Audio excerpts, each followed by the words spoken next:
जिस माफ़ी के लिए सब लोग सिफारिश करने आ रहे थे अनीता जी के तरफ से, अनीता जी अपने तीनों नंदों को भेजी थी कि तुम पैर पे गिर के माफ़ी मांग लो।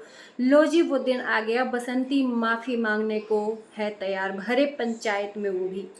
नमस्कार, स्वागत है आप लोगों का हमारे वीडियो में। हम सिर्फ वीडियो के आधार पर ही रिएक्शन देते हैं और आज भी वही कर रहे हैं। जैसा कि कुछ दिनों से बसंती और अनीता जी का जो भी है लड़ाई चल रहा था बंटवारे को लेकर, यहाँ तक कि हाथापाई तक बात पहुंच गई और एक दूसरे के ऊपर कंप्लेन भी हो गया। इस टाइम पे अनीता जी का एक स्टेटमेंट आता है कि हमारा जो कंप्लेन है नीचे हो गया और जो देवरानी है बसंती का जो कंप्लेन है वो ऊपर हो गया, यानी कि ज़्यादा दमदार हो गया, क्योंकि इनका कंप्लेन में बहुत कुछ इन्होंने लिखवाया है।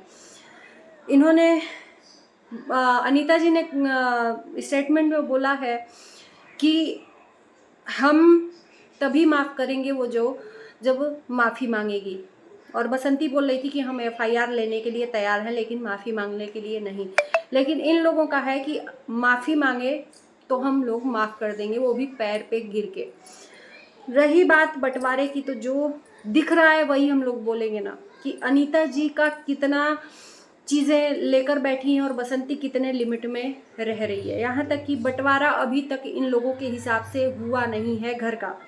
बार बार बंटवारे को ही लेकर धमकियाँ मिल रही थी बसंती को, जिस बाहर रूम में जो दादाजी रहते थे उस रूम को ये लोग हड़पना चाहते थे और उसी लिए सारा कुछ ये झगड़ा मैटर हुआ। तो बसंती का आज वीडियो आया है फाइनली। उस वीडियो में बसंती ने डिटेल में बताया, क्योंकि बसंती के तरफ से बहुत लिमिट में मैं देख रही हूँ कि जब आप इनके तरफ से ही पहले वीडियो आ रहा है फिर बसंती अपना पक्ष रख रही है। अनीता जी ने 2 दिन पहले ये सब चीज़ें बोली, तो आज बसंती ने बोला है कि मैं माफ़ी मांगने के लिए तैयार हूँ, भरे पंचायत। जो पंचायत कहेगी, मुझे एक बित्ता देगी, मैं एक बित्ते में रहूंगी, लेकिन मुझे मेरा हक चाहिए और वो भी कागजी तौर पे। और अनीता जी का परिवार चाह रहा था, आज बसंती ने स्वीकारा है, भरे पंचायत में माफ़ी मांगेगी, लेकिन अगर उसकी गलती निकली तो मेरे ख्याल से एक औरत इतने गर्ज के साथ कह रही है तो कुछ तो होगा ना उसके साथ भी। ऐसा नहीं है कि हम अपने तरफ से सफाई दे रहे हैं कि हम ही सही हैं, हम ही सही हैं। देखो, मतलब अनीता जी के तरफ से अनीता जी के बच्चों ने हर मुमकिन प्रयास किया है। हम लोग देख रहे हैं कि बसंती को किस तरह से नीचा गिराया जाए, और बसंती के तरफ से सिर्फ एक बसंती और उसके बच्चे भी अब उतना नहीं आते हैं। गोलू या 1-2 वीडियो इनके भाई का आया होगा, बाकी बसंती ही वीडियो में ज़्यादा दिखती हैं। तो बसंती का कहना है कि जो भी है मेरे हक का मुझे चाहिए, ये बार बार का लड़ाई झगड़ा नहीं चाहिए और कोई भी नहीं चाहता है यार। जब इन लोगों के हिसाब से हिस्सा बांट हुआ ही नहीं है, और अनीता जी मेरे ख्याल से वो चाहती नहीं है। उनका कहना है कि बिना हिस्सा बांट के ही हम झोपड़ी क्यों खेत में नहीं न बना लिए हैं, बिना हिस्सा बांट के हम अपना घर नहीं न बना लिए हैं। और बसंती के हिसाब से ये हक मार के बैठे हैं लोग, इसलिए ये बंटवारा नहीं चाहते हैं लोग, बसंती बंटवारा चाहती है। आखिर में क्यों? जब आप सही हो तो बंटवारा एक बार फिर से हो जाने में क्या दिक्कत है? बसंती का कहना है कि ये मेरा भी हक मार लिए हैं, और इनका कहना है कि हम क्यों हक मारेंगे। तो मेरे ख्याल से अगर आप सही हो तो बंटवारा एक बार जरूर करवा देना चाहिए, और पंचायत बसंती के तरफ से बुलाई जा रही है और इन लोगों को भी न्योता दे दिया गया है कि भाई पंचायत में आना है।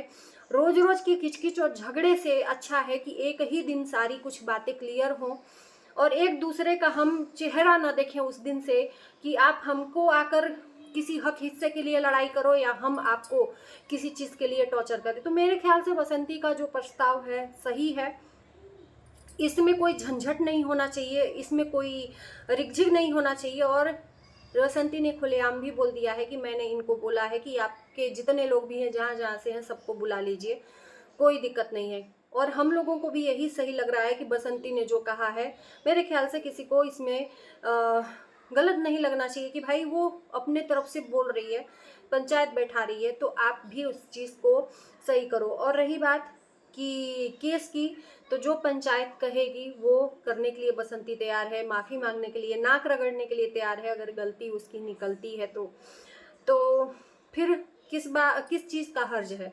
बार बार एलिगेशन लगाने से अच्छा है कि अनीता जी का परिवार ये मान ले प्रस्ताव, क्योंकि इन दिनों मैंने बहुत कुछ देखा है, मैंने इन्हीं पूरी ऑडियंस देखी है कि तीनों नंदे इनके तरफ से हैं, बारी बारी से तीनों ने अपना अपना स्टेटमेंट दिया है गिराने के लिए, जो अभी इस चीज़ का कोई तुक नहीं था, ताल नहीं था।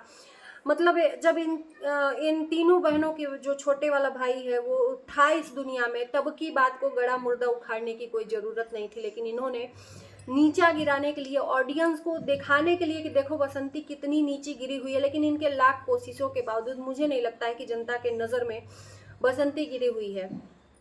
बिना इनके दिखाए भी इनको, इनकी हरकतों से ही लोग इनको कितना गालियां देते हैं वो तो दिखता ही है। पिछले दिनों इन्होंने क्या क्या किया है, कितने झूठ बोले हैं ऑडियंस से अपने बेटे को, अपनी बहू को लेकर, फिर उसके बाद सच्चाई आया तो इन्होंने बहुत कुछ झूठ रचा, उसके बाद से न जाने क्या क्या, उसके बाद से यहाँ आए तो ये सब कांड देखने को मिला है। तो सब ऑडियंस जानती है कि किसकी क्या सच्चाई है ना।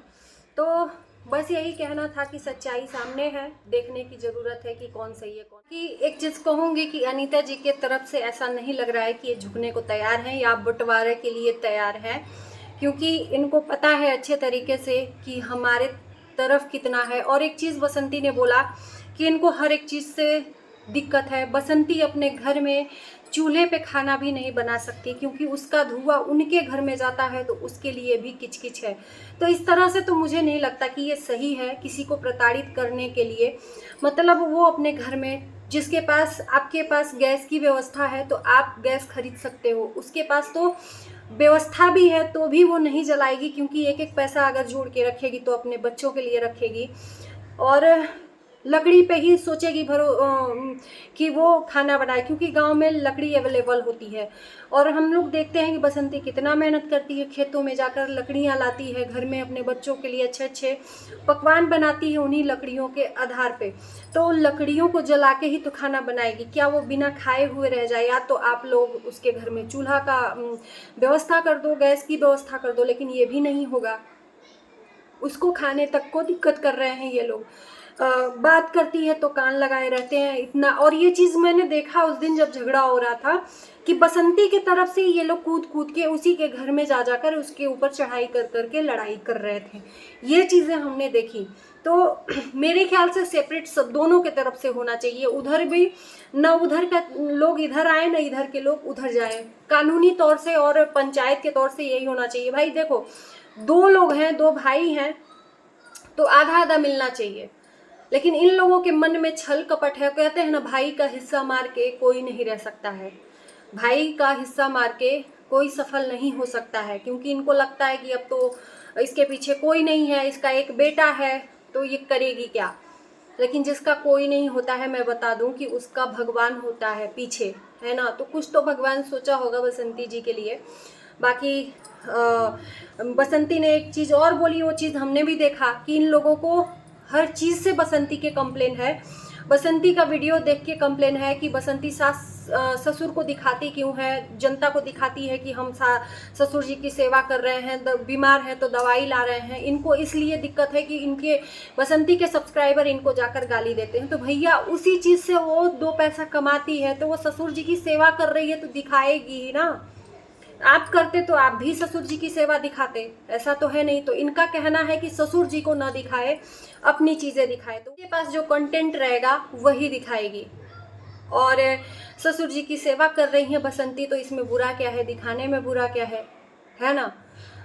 तो रही बात, अपने ससुर जी से भी बोल दी है कि उधर बोल दीजिए कि ये लोग सब जुटे, देखते हैं कि इन लोगों का क्या होता है।